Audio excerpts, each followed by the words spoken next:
அன்பு தமிழ் உறவுகளுக்கு நெஞ்சார்ந்த திருக்குறள் வணக்கங்களை இனிதே உரைத்துக் கொள்வது உங்கள் அன்பு தோழன் பா மூவேந்திர பாண்டியன்.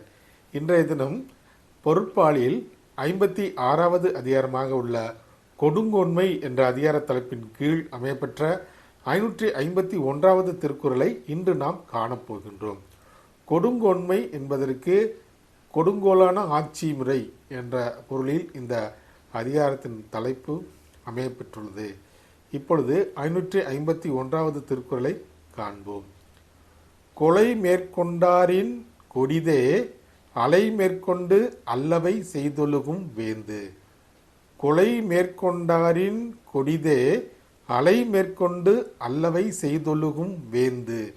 இத்திருக்குறளுக்கான பொருள் என்னவென்பதை இப்போது காண்போம்.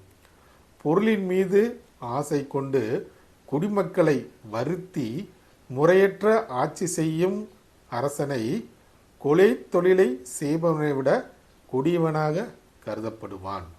மீண்டும் பொருள்.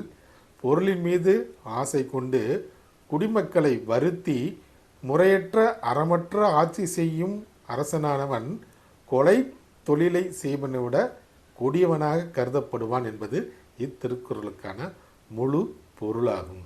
ஆம் தோழர்களே, வள்ளுவரின் வழியினை பின்பற்றி நாமும் வாழ்வில் வெற்றி காண்போம். வாழ்க தமிழ், வளர்க தமிழ்நாடு. நன்றி, வணக்கம்.